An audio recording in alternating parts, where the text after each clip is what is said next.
Bună! Bine ai venit și mă bucur să te am aici alături de mine. Hai să vedem pentru astăzi ce aveți voi nevoie să auziți astăzi. Nu știu dacă voi mai menține acest tip de etalare, însă pentru moment, pentru această perioadă, așa intenționez. Pentru un timp, bineînțeles, pentru că intervine și plictiseala, vin și alte idei și atunci e bine să fim și flexibili, nu doar așa într-o singură direcție. Și hai să vedem pentru tine ce e bine să auzi tu astăzi.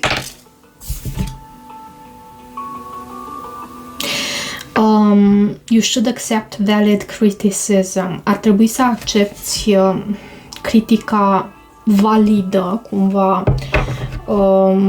critica aceea care poate fi și constructivă, probabil la asta se referă. Ce avem aici?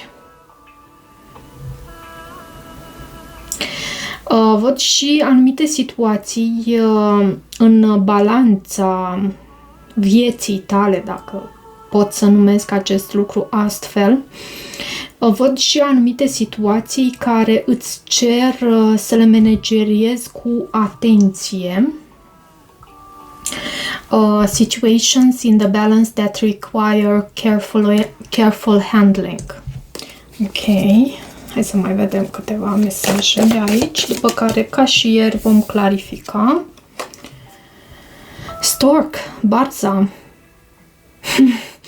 Noutăți despre nașterea unei afaceri sau oportunități. Și asta e minunat. Poți să afli anumite noutăți despre nașterea unei afaceri și acum nu știu dacă este vorba despre o afacere a ta sau despre o anumită oportunitate ce ți se arată ție. Poate fi și despre tine și despre așa ceva, dar mai poate fi și despre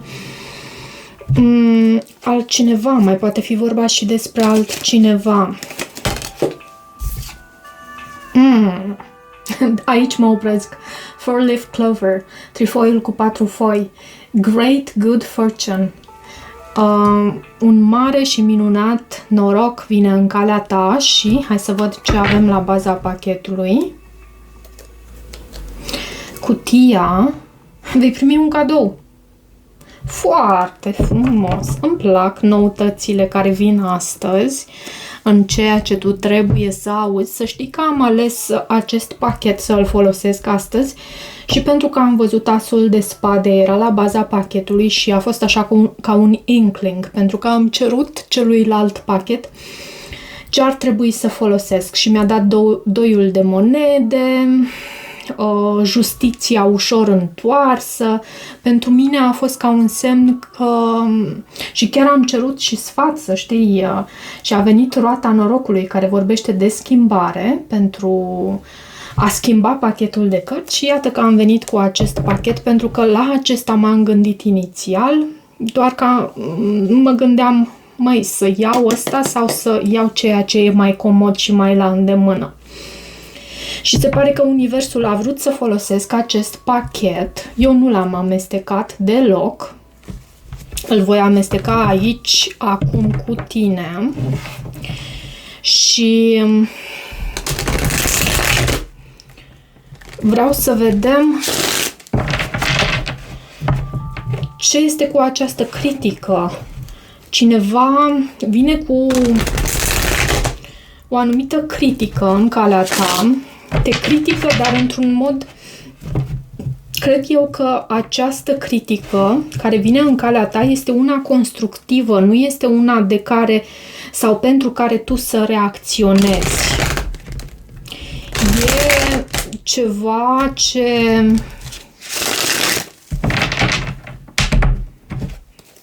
e bine să iei în considerare. Uite, văd regina de monede la baza pachetului, poate fi vorba despre abundența ta. Ce este cu acest You should accept valid criticism? Ceșcuța. Ce este aici? Ce ar trebui să auzi tu în acest mesaj pentru tine? Da, și cumva noi mai primim critică, dar sunt oameni care sunt bine intenționați și care aduc ceva, nu știu, poate nu le place și chiar consideră că nu ne avantajează o anumită, să zic, haină sau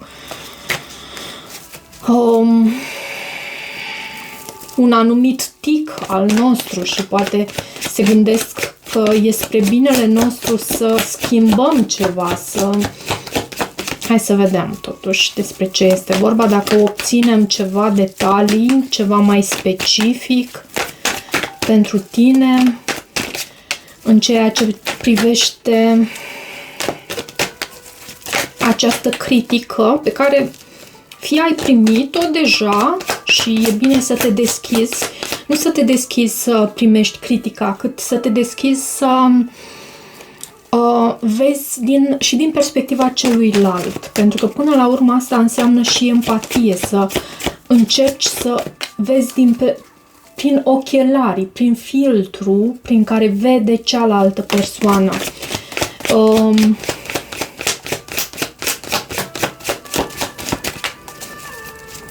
Și poate că este valid acel criticism. Despre ce este vorba aici? Cel puțin acest card asta transmite. Valid criticism. Critică validă. Nebunul. Poate vine din partea unui copil. Poate șasul de monede. Poate vine din partea unui berbec sau vărsător. Văd o oportunitate aici. Și poate că, uite, regina de spade. Poate că atitudinea ta este ușor rigidă în această perioadă, pentru că această regină de spade, da, cam este independentă, nimic de spus, foarte bine, este o persoană inteligentă, este o persoană cu o structură mentală foarte puternică, pe care nu o poți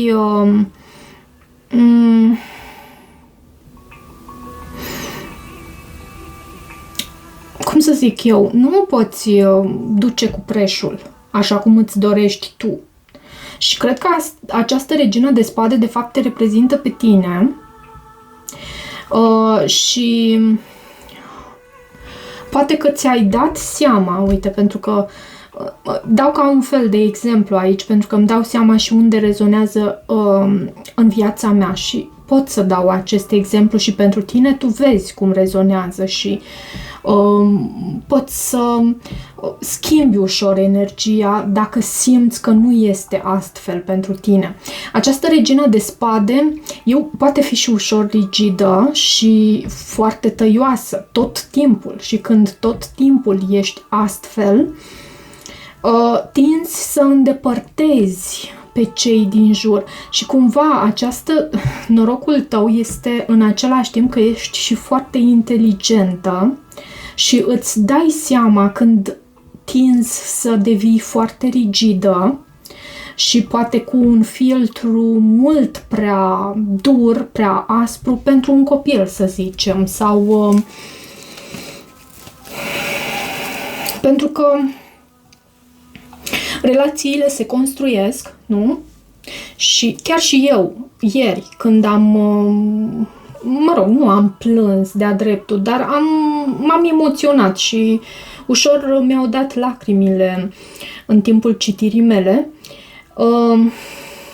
Am dat dovadă de vulnerabilitate și să știți că nu a fost nimic calculat.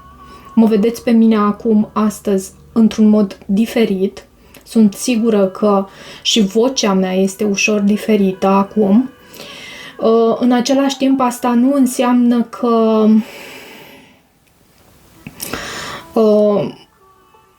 nu pot să dau dovadă în continuare de vulnerabilitate atunci când este necesar, dar pot să fiu și această regină de spade și poate că tu ți-ai dat seama de un anume lucru prin atitudinea celor din jur. Cumva, poate te-ai deschis mai mult. Da. Poate te-ai deschis mai mult și răspunsul pe care l-ai primit la acea deschidere a fost un cu totul altul și ți-ai dat seama că undeva în curtea ta e mingea și felul în care tu o folosești, felul în care tu te exprimi, atitudinea pe care tu o ai față de cei apropiați, de cei dragi, contează. Pentru că, așa cum am spus, relațiile se construiesc și e necesar să punem în prăjitura pe care o facem, o gătim în fiecare zi, ceea ce e simbolic pentru experiențele noastre de viață. Prăjitura respectivă e simbolic, metaforic vorbind despre experiențele noastre de viață. În acea prăjitură trebuie să punem și zahăr, dar nu ar avea niciun gust dacă nu ar avea sare, nu? Măcar un pic. Și pentru ca acea experiență să fie pe gustul nostru, tu ți-ai dat seama cumva că prin atitudinea ta, da, uite, prin atitudinea ta tu ai îndepărtat mult pe cei din jur, pe cei dragi, pe cei apropiați. Și mi se repetă aici poate un copil chiar cu acest nebun sau, cum am spus, un berbec sau un vărsător.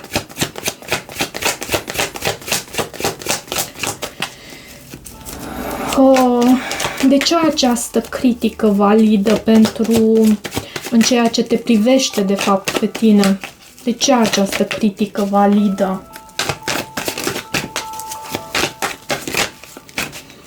Pentru că, da, tu trebuie să dai dovadă de inteligență în steaua, vorbind despre inteligență, dar trebuie să dai dovadă și de vulnerabilitate și justiția. Ce vor să spună aceste cărți, oare?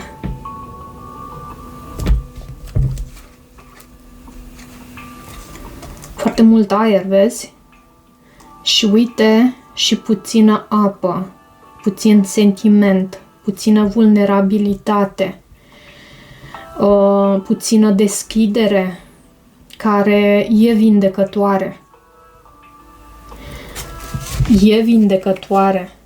Ai dat dovadă de puțin, posibil chiar în trecutul tău. Nu știu dacă e ceva în prezent sau în perioada asta sau în trecutul recent, dacă este vorba de trecut în trecutul recent.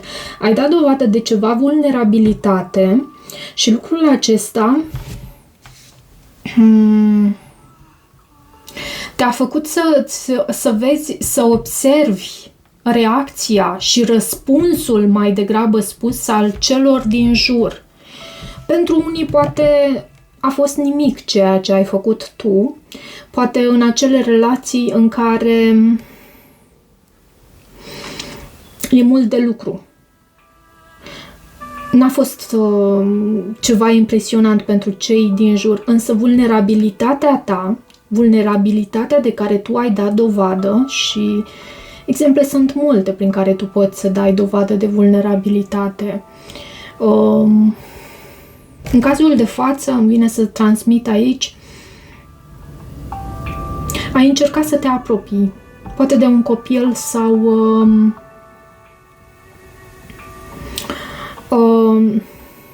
și o persoană care te apreciază, vezi tu, te vede precum această stea.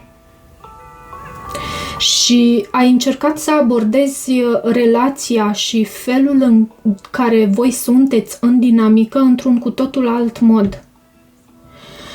Unul cu surpriză, unul cu hai să-ți iau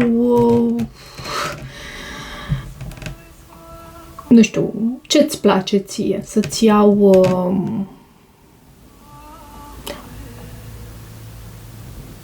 un chips, chiar dacă nu e prea sănătos tot timpul, nu? Sau cu ce să te aștepți diseară? Sau ce surpriză am putea să facem bunicii? Ceva de genul ăsta, și lucrul ăsta a dus la o dinamică într totul altfel, cu totul altfel. Și ți-a adus și claritate. Vedem și un diavol aici. Da, era și diavolul și era înainte de asul de cupe. Cumva acest diavol, această toxicitate, tu ai tratat-o diferit. Ai tratat-o diferit. E ceva ce pe tine te ținea într-o stare așa ușor rigidă. Poate primeai foarte multă critică din partea celor din jur, dar ai tratat acea critică într-un mod diferit și dinamica s-a transformat.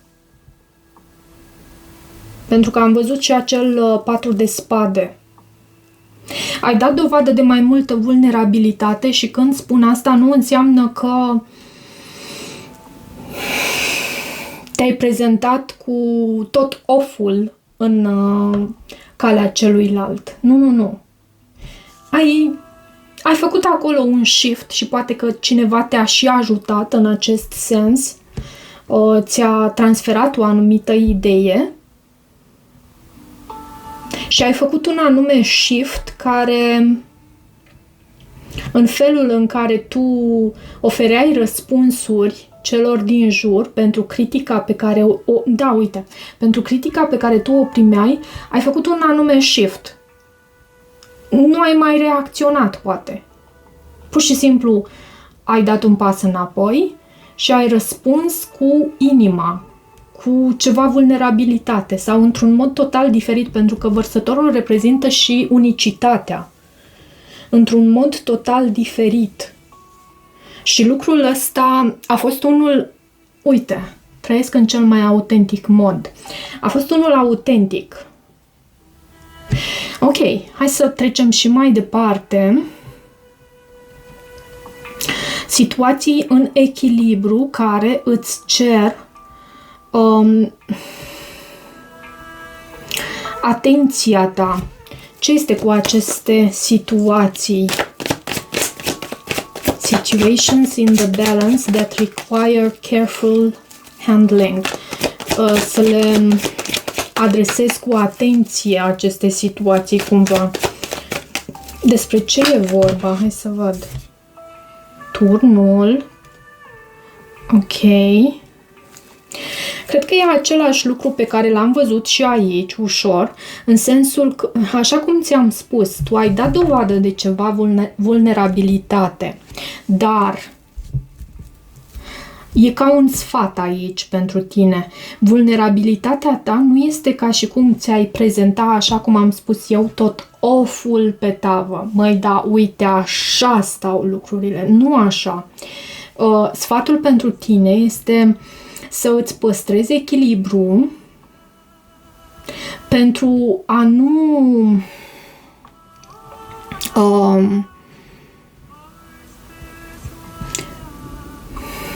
cu acest turn, pentru a nu distruge ceva anume. Pentru că, da, și uite, 6 de cupe, 7 de spade, regele de monede și regina de cupe. Un echilibru, să păstrezi un echilibru, mi se transmite. Da, să nu... În engleză e expresia aia, don't blurt it out, just like it is. Nu arunca ceea ce îți poate fi ție valoros aici. De ce turnul și aceste situații care trebuie tratate cu atenție. Magicianul și pajul de spade. Ok. Și 3 de spade. E ceva în felul în care tu comunici, poate. E ceva în felul în care tu comunici, care poate să rănească. Uite, văd aici 3-ul de spade și amintește-ți că văzusem și acea regină de spade care am spus că te reprezintă pe tine. Și aici cu acest magician și pajul de spade poate fi vorba despre o comunicare ușor imatură, dar vedem în același timp și faptul că tu ai foarte mari și multe abilități de a comunica. Până la urmă, Mercur reprezintă și planeta comunicării, a tehnologiei, da, minții noastre, a felului în care noi gândim și comunicăm. Și cred că la comunicare se referă aici. Atenție un picuț la felul în care tu folosești comunicarea, la felul îți folosești exprimarea. Poate ai tendința uneori să acest vulcan interior reprezentat de turnul să erupă și are tendința să rănească într-un mod gratuit, poate, pe cei din jur. Poate atunci nu știi să accepți această critică validă.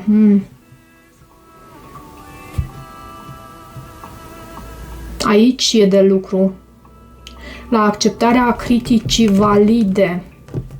Și da, asta nu o accepți din partea oricui. Până la urmă tu nici nu discuți cu oricine. Discuți cu oameni dragi, discuți cu oameni care îți sunt aproape ție. Dar văd faptul că această critică pe care tu o primești și la felul, e necesar să lucrezi la felul în care o primești. Critica aceasta validă. Pentru că sunt adevăruri pe care le primești care pot să vină sub formă de critică, pentru că acolo încă mai ai de lucru. Și mie mi se întâmplă și crede-mă de asta și rezonează cu mine această poveste. De asta am și adus aceste exemple. Și văd aici această barză. News of a birth or a new business opportunity. Hai să vedem. Ce este aici? Ce este aici cu această oportunitate ce vine în calea ta? O sarcină? Sau un proiect, un nou proiect, o nouă afacere? Noua afacere poate puțin probabil pentru unii dintre voi, pentru că nu deschidem afaceri în fiecare zi. Dar poate îți vine o anumită idee și ți se arată o anumită oportunitate. Și nu spun, îmi retrag cuvântul cu idee. Cred că ideea a venit mai de mult, dar oportunitatea vine abia acum.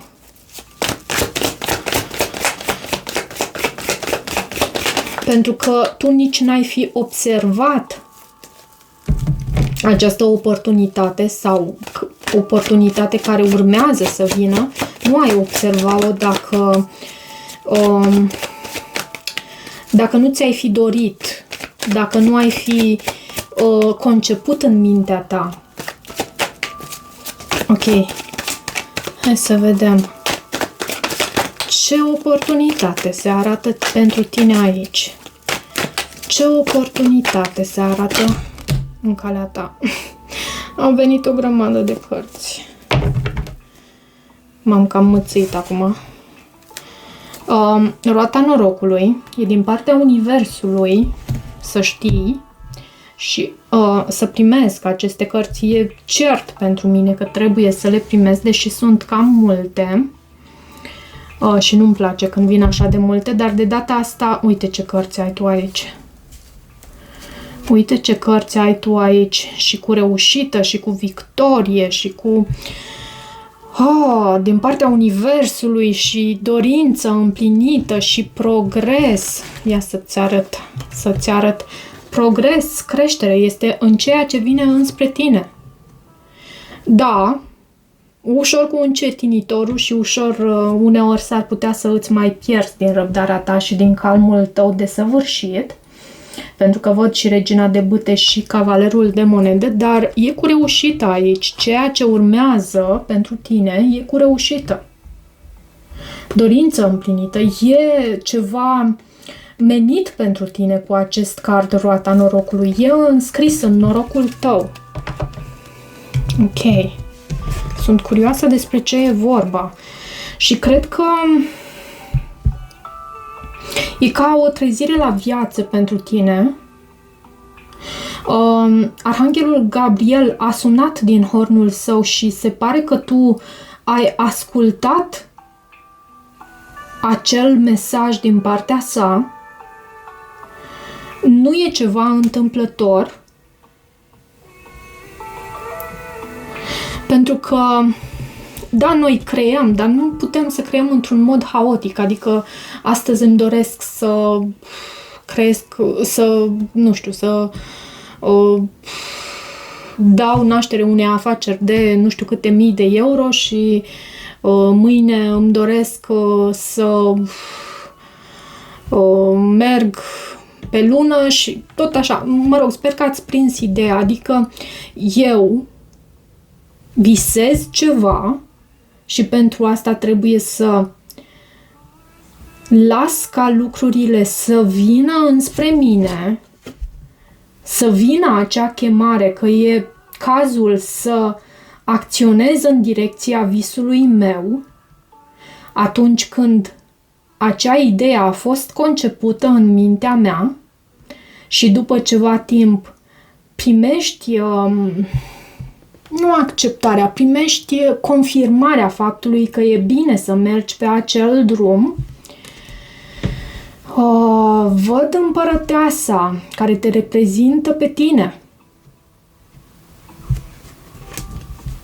Taur, balanță, iarăși. Semnele fixe, nu semnele de niciun fel. Semnele fixe aici. 10 de bâte, 8 de spade, 7 de bâte, regina de monede și 6 de bâte. Aici știi cum văd? Tu ai răspuns chemării Arhanghelului Gabriel. Ai răspuns chemării și ești pe punctul de a nu ai încheiat încă un anume capitol din viața ta care presupunea foarte multă, am să o numesc îndărătnicie, așa, dorință de a face lucrurile doar cum îți dorești tu și de a materializa doar ceea ce vrei tu, de a manifesta, de a vedea în lumea din jurul tău doar ce vrei tu.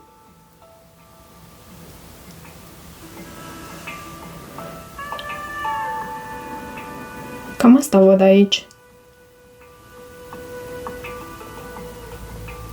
Ți-ai dat seama și de valoarea ta.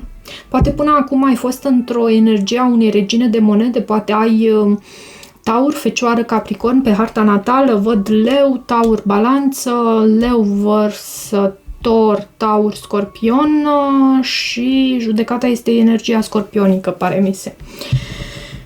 Cam astea sunt cărțile, semnele zodiacale pe care le văd în secvența asta, însă ceea ce este mai important este mesajul pe care tu îl primești și vezi dacă rezonează. Dacă rezonează, îl primești și îl accepti pentru tine, ca fiind și adevăr al tău. Însă, dacă nu rezonează, nu forța, nu este soluția aici. Dar văd că ți-ai dat seama cumva că tu apărai, uite cum văd eu cărțile astea, secvența asta de cărți.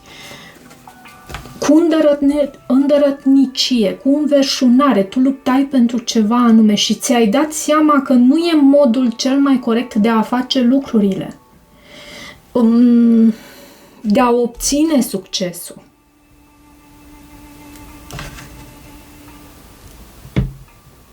Nu era pentru tine modul cel mai corect și să știi că această realizare, această conștientizare a ta, avem judecata aici, reprezintă oportunitatea pentru tine. Și chiar e o oportunitate mare, pentru că foarte mulți dintre voi și noi, toată lumea, și eu, în cele din urmă, avem tendința să mergem așa cu ochelari de cal, tot înainte. Și crede-mă, eu am harta natală cel mai mult pe element fix și uneori am tendința să fiu foarte rigidă, să merg în direcția mea, că așa vreau eu. Dar nu e soluția. Nu e soluția, nu e cheia. Ok. Asta ai conștientizat tu. Asta ai realizat. E ca un fel această oportunitate, dacă tu te folosești de ea și dacă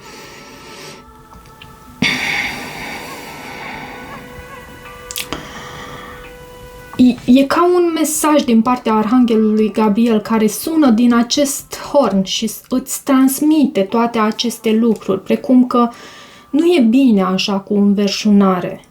Nu te duce acolo unde îți dorești tu, de fapt, să ajungi. Și tu cred că ai răspuns acestui mesaj pentru că avem aici acest mare și benefic noroc pentru tine. Ce este cu acest noroc?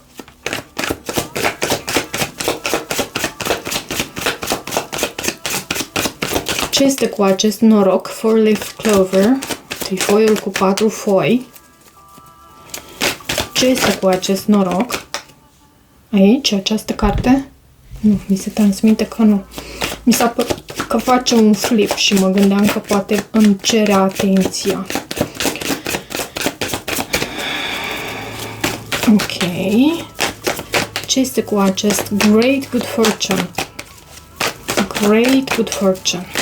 Despre ce vorbește acest? 9 de monede. 9 de monede. Și asul de bâte. Mai să fie. Pentru unele dintre voi, mai ales pentru cele care sunteți în energia voastră feminină,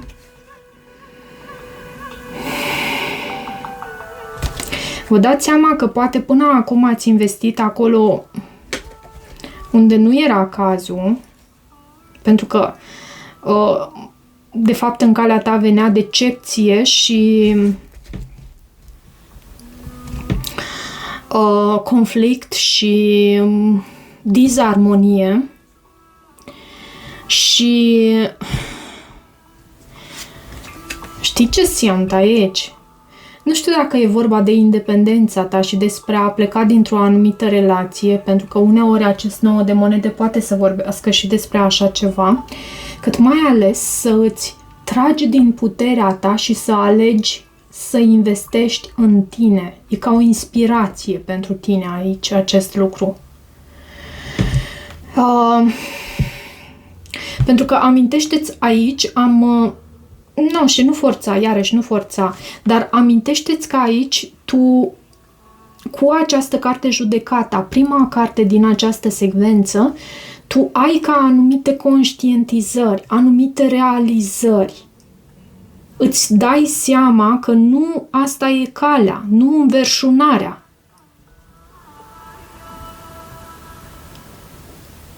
Pentru că până la urmă e forță, nu e putere. Înverșunarea.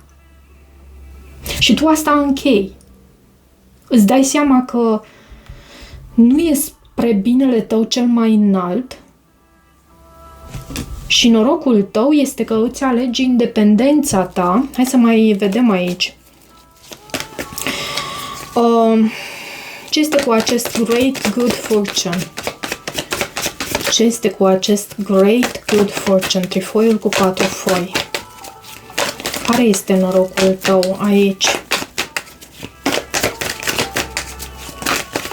Da, pentru unele puteți să vă alegeți independența voastră, mai ales dacă sunteți într-o relație.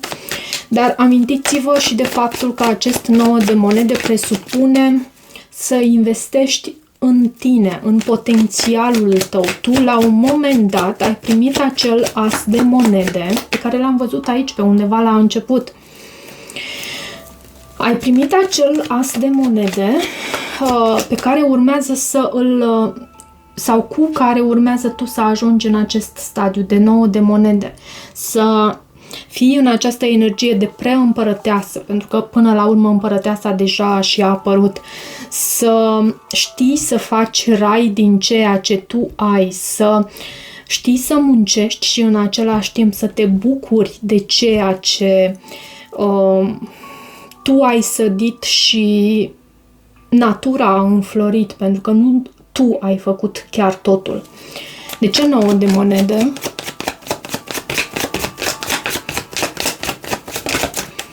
De ce 9 de monede și Great Good Fortune? Mai dăm câteva cuvinte, te rog, Spirit. Ce a venit? A venit luna.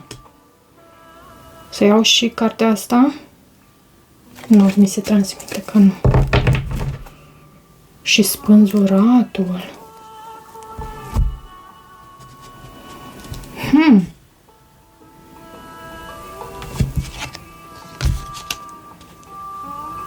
Să știi că nu îmi spune foarte multe. Una înseamnă secret. Poate să vorbi despre energia unui pești sau a unui rac.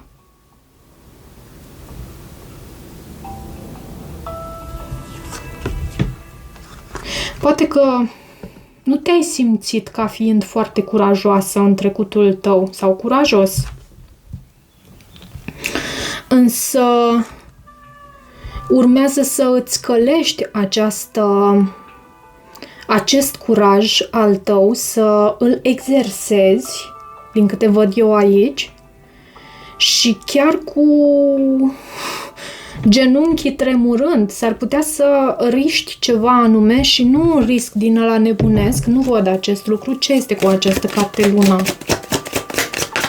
Ce este cu această carte luna? Pajul de bâte și regina de spade.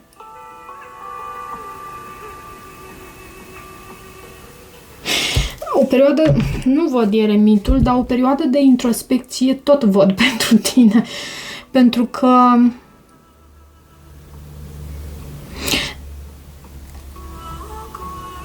această carte luna ne vorbește și despre...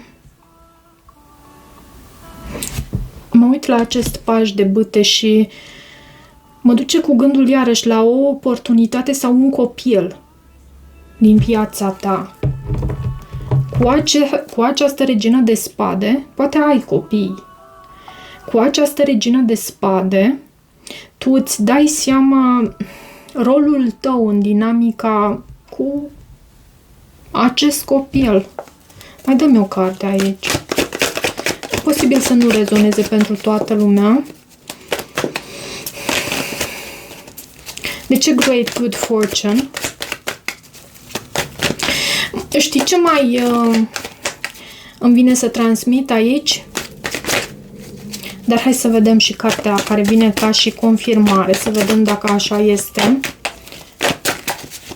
Ce ar trebui să transmit eu aici celor care urmăresc? Cavalerul de monede și faetonul.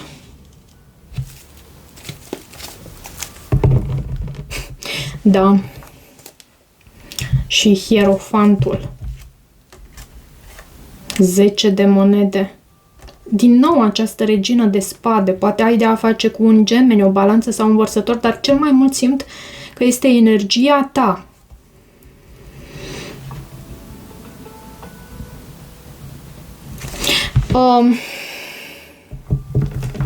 Eu văd că tu ai intenții bune aici în ceea ce privește copiii tăi, dacă ai copii, sau proiectele tale, sau afacerea ta, sau familia ta chiar.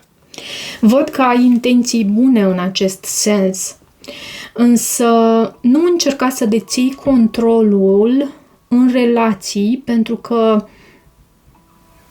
te va duce la decepție. Cel mai mult pentru tine, și uite că poate ar trebui să cer și un sfat pentru tine, deși cred că etalarea asta întreagă e aproape un sfat pentru tine, dar cel mai mult pentru tine simt aici că este necesar ca tu să... Așa cum am spus anterior, tu ți-ai tras puterea înapoi, ai conștientizat că e necesar pentru tine să investești în tine și să încetezi să mai investești în cei din jurul tău cu așteptări. Pentru că nu e sănătos. Nu e sănătos deloc. Nici pentru ei, nici pentru tine. Nu mai investi în cei din jurul tău cu așteptări. Văd și acest 2 de monede și Hierofantul. Hierofantul este și cartea căsniciei, având împreună cele două cărți, posibil să fie vorba și despre o căsnicie. Va trebui să păstrezi echilibru aici și este iarăși o etalare despre echilibru, pentru că am văzut turnul aici și în acest context de aici am văzut că tu poate uneori comunici într-un mod ușor imatur și e necesar să nu așa răstorni tot adevărul în poalele celuilalt.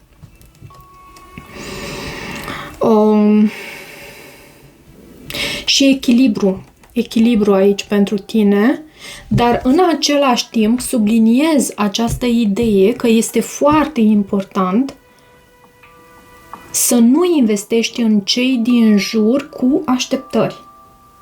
Investește în tine, ajută-te pe tine să crești, ai grijă de tine și fii acel model de om pe care ți l-ai dori în copiii tăi. Chiar am să transmit acest lucru.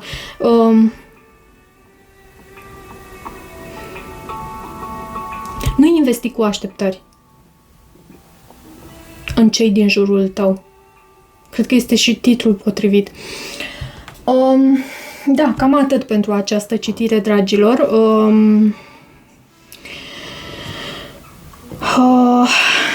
Da, nu mai știu ce să mai spun. Am vorbit destul. Îmi lăsați voi în comentarii feedback-ul vostru. Să știți că vă apreciez și vă mulțumesc. Toate bune!